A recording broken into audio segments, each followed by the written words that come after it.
నమస్తే, welcome to Disha TV. రైతు భరోసాపై తెలంగాణ సర్కార్ కీలక నిర్ణయం తీసుకుంది. ఈసారి సరికొత్త విధానంలో పథకాన్ని అమలు చేయాలని ప్రభుత్వం భావిస్తుంది. ఈ మేరకు వ్యవసాయ శాఖ కసరత్తు చేస్తుంది. గతంలో ఎకరం భూమి ఉన్న రైతులతో మొదలుపెట్టి విడతల వారీగా పెట్టుబడి సాయాన్ని అందించేవారు. దీంతో 7-8 విడతల్లో ప్రక్రియ పూర్తయ్యేది. దీనివల్ల సహాయం అందడంలో చాలా మందికి ఆలస్యమయ్యేది. అంతేకాకుండా ఈ సీజన్లో ఇప్పటివరకు రైతు భరోసా ఇవ్వకపోవడంతో విపక్షాల నుండి తీవ్ర విమర్శలు ఎదురవుతున్నాయి. కొన్ని చోట్ల ఎమ్మెల్యేలను గ్రామాల్లో నిలదీయడంతో పాటు రైతు సంఘాల నుండి ప్రభుత్వంపై ఒత్తిడి పెరుగుతుంది. వీటన్నింటినీ అధిగమించేలా ఈసారి సరికొత్త విధానంలో రైతు భరోసా అమలు చేసేందుకు రాష్ట్ర ప్రభుత్వం సిద్ధమైంది. అర్హులైన ప్రతి రైతు ఖాతాలో ఒకేసారి తొలి ఎకరానికి సంబంధించి 6,000 రూపాయల పెట్టుబడి సాయాన్ని జమ చేయాలని వ్యవసాయ శాఖ నిర్ణయించింది.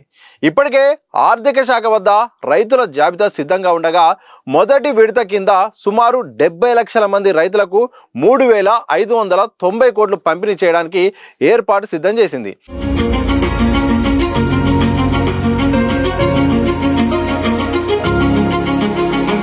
ఈ నెల 22న సీఎం రేవంత్ రెడ్డి నర్మెట్టలో ఈ పథకాన్ని ప్రారంభించగానే రైతుల ఫోన్లకు ఎకరం డబ్బులు పడినట్టు మెసేజ్లు వచ్చే అవకాశం ఉంది.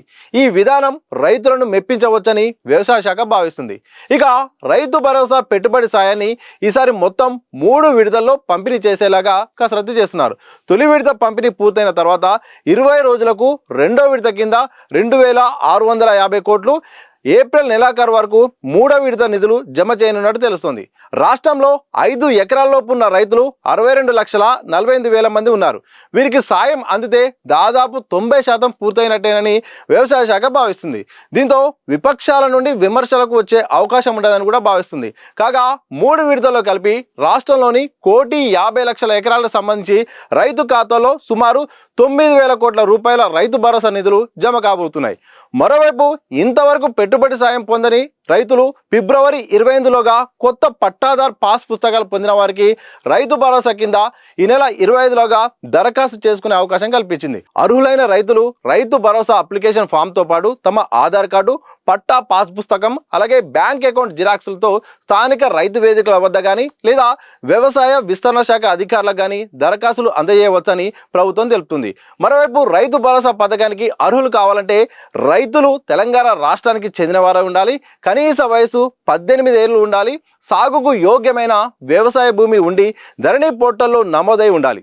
సాగుకు యోగ్యం కాని బీడు, రాళ్ళు, రప్పలు, కొండలు, రియల్ ఎస్టేట్ వెంచర్లు, కాలువలు, వాణిజ్య సముదాయాలకు సంబంధించిన భూములకైతే మాత్రం రైతు భరోసా పథకానికి అనర్హులుగా తేల్చింది. ఇలాంటి భూములకు దరఖాస్తు చేసుకున్న పెట్టుబడి సాయం అందదు. తప్పుడు పత్రాలతో ప్రభుత్వాన్ని తప్పుదోవ పట్టించేలాగా దరఖాస్తు చేసుకుంటే పెట్టుబడి సాయం అందకపోగా కఠిన చర్యలు తీసుకుంటామని ప్రభుత్వం హెచ్చరిస్తోంది.